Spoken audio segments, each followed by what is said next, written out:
In this episode of Crime in the City, the attack on an NYU student is caught on camera, and suspected CEO killer Luigi Mangione is back in court. Plus, they have no respect. They were all messed up. A car meetup turns into chaos. Right now, Fox 5's Crime in the City. For our first story this week, we begin on Broadway, where an attack on an NYU student was caught on camera. James Rizzo, the 45-year-old suspect in this case, is no stranger to the law. The man accused of assaulting an NYU student pleading not guilty in the attack. But now we're learning that 20-year-old may not have been his first victim. Jessica Formosa, what do you know? Kurt and Rosanna, that is right. The suspect, James Rizzo, has a long rap sheet. Police say he has 16 prior arrests. Late last night, he faced a judge. We've learned the suspect was released from state prison in September, out on parole after serving 2 years on a conviction for persistent sexual abuse. Police say he is a serial offender. His victims, mainly women. The 45-year-old was arrested Tuesday for an assault on an NYU student. The attack was caught on camera and has since gone viral. According to the NYPD, Rizzo came up behind his victim on Monday morning in Greenwich Village, slapped her head and her behind, pulled her hair before throwing her to the ground and running off. The 20-year-old victim, Emilia Lewis, detailing the attack on social media. Rizzo was charged with persistent sexual abuse, forcible touching, and assault in that case. Now, but we have learned days prior to his latest attack, the suspect may have assaulted another woman, 68-year-old Diana Barzell. Police say it happened on Thanksgiving Day. The victim was walking along Fifth Avenue with her sister-in-law on her way back from the Thanksgiving Day parade when police say she was assaulted by Rizzo, leaving her with a gash on her forehead that forced her to get at least 6 stitches. On Tuesday, when he was picked up by police, authorities say Rizzo had burglarized a building near Washington Square Park. You're about to hear from Diane detailing her attack. She says the suspect came out of nowhere, got in her face, and started yelling.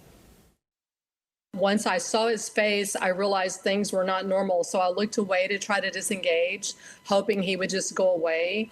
And after about 5 or 6 seconds of his continuing speaking, he stepped back and I thought he was leaving. And the next thing I knew, I was slammed into a glass panel there on the sidewalk and slid down.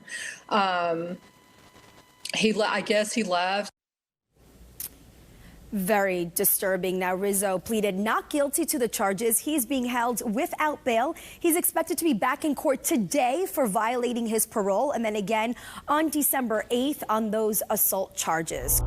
We now head to the Malba section of Queens, where an apparent late-night car meetup spiraled into chaos, ending with a vehicle erupting in flames and a security guard being assaulted.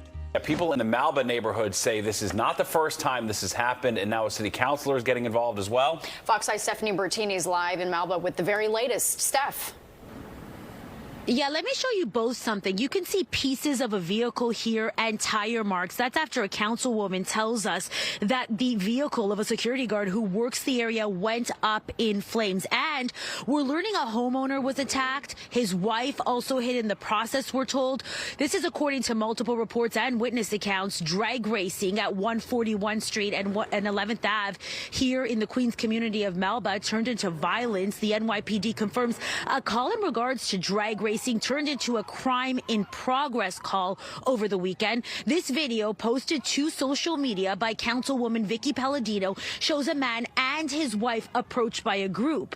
She was hit and he was attacked, he told me, after confronting people he describes as teens with their faces covered and asking them, he says, to get off his property. We're told groups of people come to the neighborhood to drag race and even post about it on social media. After a confrontation with the described drag racers, the man says he ended up with a fractured shoulder, his nose, ribs, face, and thyroid area also injured, and his wife was hit in the face, we're told. He gave us an interview, but he asked us to cover his face. I walked outside and told the guy, get the F off my property. And then it just escalated. They have no care in the world. They have no respect. They were all messed up. Everybody's videotaping. As they were on you, what were you thinking? I wasn't. I just covered up. I just covered up because I knew what was going to happen. I knew if I didn't cover my face up, it was just going to get worse. So I covered up, and thank God they just stopped at one point. People in the area say outsiders coming to drag race has been going on for years. Councilwoman Vicky Palladino says speed bumps are needed to help with prevention, but she and many others say what happened this weekend, overnight Saturday into Sunday, was the worst of this kind of incident. Palladino says a police investigation is now ongoing in relation to the incident. They were animals. They got out of the car. This was a gang mentality. You cannot control a gang mentality. They came here on a mission and they succeeded.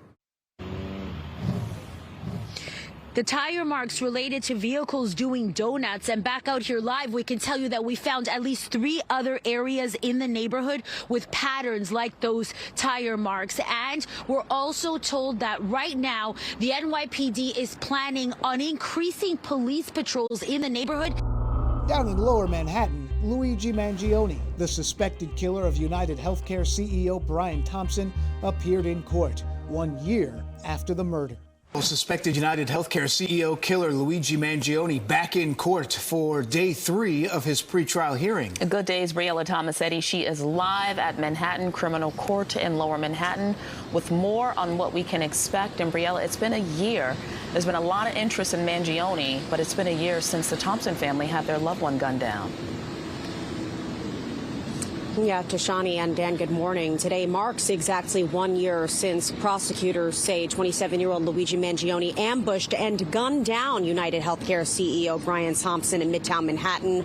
And today, the 27-year-old is due back in criminal court. It marks the 3rd day of a multi-day hearing that started on Monday and could very well go through next week. Mangione has pleaded not guilty to 9 state counts as well as 4 separate federal charges, which come with the possibility of the death penalty. Before the state trial gets underway, the court must review evidence collection and evaluate Mangione's statements. Earlier this week, Judge Gregory Caro began to hear testimony that will help him decide whether police had a legal right to obtain physical evidence, including a notebook and the gun found in Mangione's backpack. The defense wants that evidence thrown out since police in Pennsylvania did not have a search warrant and questioned Mangione for about 17 minutes before he was read his Miranda rights and taken into custody at a local McDonald's. This week's hearing applies only to the state case, but it is giving the public a preview of some testimony, video, 911 calls, and other records relevant to both cases. It's not immediately clear what witnesses or evidence will be expected today, but prosecutors may call as many as 28 witnesses altogether. They've maintained that police were justified in searching Mangione's backpack to ensure there was nothing dangerous inside and said his statements to officers were voluntary and made before he was placed under arrest. Mangione's defense team already scored a pretty big win back in September when they had state terrorism charges thrown out. They say that unconstitutional police conduct threatens his right to a fair trial. Now, we could see a possible ruling this week, either today, tomorrow, or next week, which is a lot more likely. That ruling could also come in written form, considering this is such a high-profile case that is under intense public scrutiny. Up in Times Square, a man was set on fire in the early morning inside the busy subway station. And we go to breaking news this morning. A man is recovering after being set on fire on the subway in Times Square. Police were called to the 123 subway station at West 42nd Street and 7th Avenue just after 3 o'clock this morning. They found the 55-year-old victim on the platform with burns on his legs. The victim says that it happened on board a subway train. That victim was hospitalized in stable condition. Police are looking for a man suspected in the attack, and an investigation is ongoing.